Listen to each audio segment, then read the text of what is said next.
Welcome, brothers and sisters, to a Lenten journey with the saints, day 36. Today's saint will be Saint Margaret of Cortona, the 13th century Italian saint. She says, "In times of desolation, God conceals Himself from us so that we can discover for ourselves what we are without Him." Saint Margaret speaks about the times of desolation. I wonder how your Lent has gone as we are drawing to the end of it and we are about to celebrate the most important festivities for us Christians. And most probably God has tested us, allowing us to experience the time of desolation, the emptiness, the absence of God, feeling not connected with God. What is the reason of different spiritual anguishes and moments of desolation we are experiencing? Saint Margaret gives us a key to interpret them. We are meant to find out for ourselves who we are without God. Unfortunately, one of our problems is that we can get easily accustomed to God's grace. As if to say, oh yeah, God is helping me, but at the end of the day, it's my strength, my capacities, my abilities, and I am in this place of my life, maybe even comfortable one, thanks to my effort. We can easily forget it was God's grace, His guidance, His support that brought us over here. That reminds me a story from the book of Judges, where we find a figure of Samson.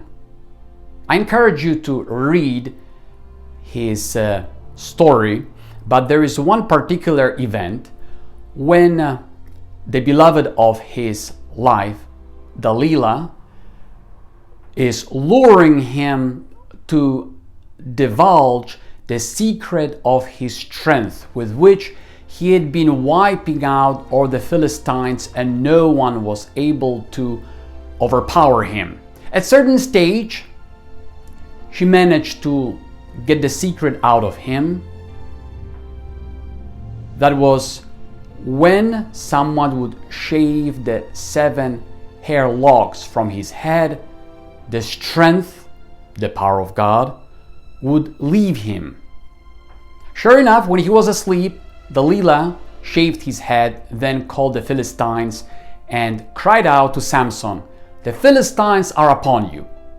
When he woke up, he said the following phrase, "As before, so now I will overpower and defeat the Philistines," without knowing that the grace of God left him.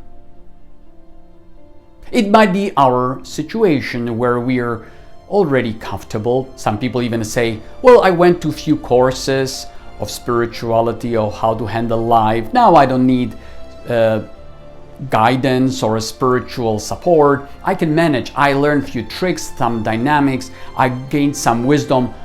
I'm okay. I can move forward on my own, without knowing that without God's grace and His support, we are very weak.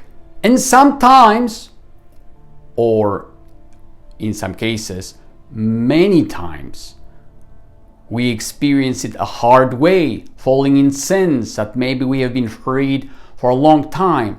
And we're bewildered, saying, how come? What happened to me? But I have been okay and fairly decent for many months or maybe years.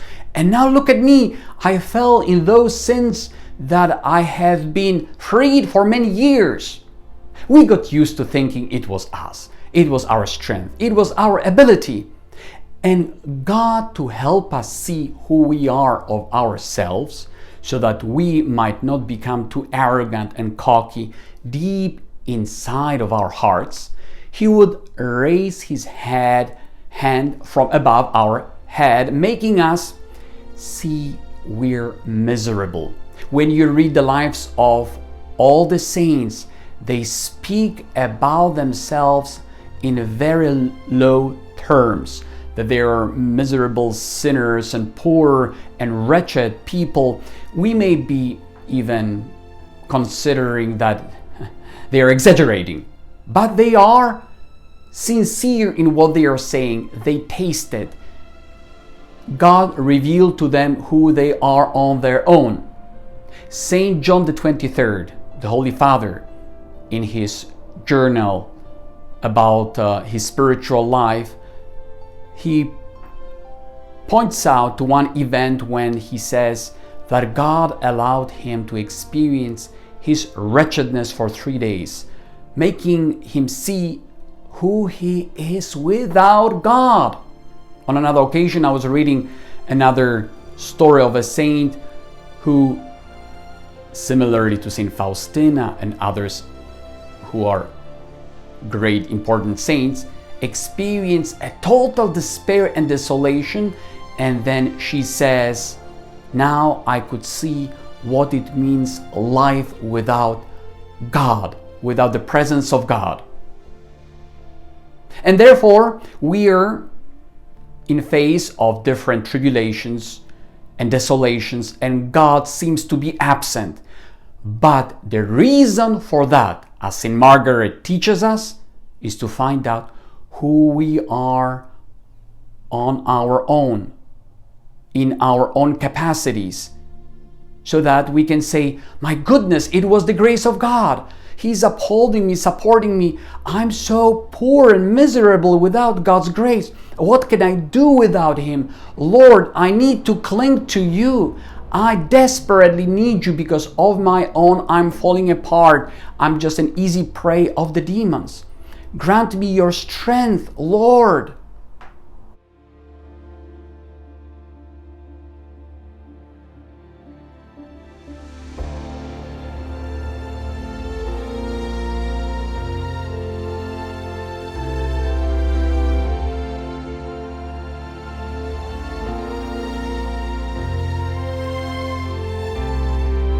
As we are concluding the season of Lent, what have we learned about ourselves? Did we learn that without the spiritual life, without the sacraments, without taking recourse to the life of faith, we are miserable, weak, committing even basic, fundamental mistakes? One day we can be overflowing with God's strength. Next day we behave as atheists. And we can look at ourselves saying, who is this person? I can't recognize him or her. Did we learn that without God's grace we are poor? Take a certain amount of time today, 15 minutes, however God inspires you. Go over those moments of desolation you experienced during the season of Lent, maybe before. Did you learn that on your own you are fragile and wretched? If so, do you desire to cling to God? Ask Him. Plead with Him, saying, don't let me depart from me thinking I can do things on my own. I can move forward without your grace because I learned few dynamics here and there, and therefore I'm cool. I'm not. I need God all the more. During this Holy Week, we are meant to have our relationship with Jesus Christ fortified to the point that we cannot jeopardize this relationship thinking that it's superfluous, that we can handle without it. We need Christ, without whom we are poor.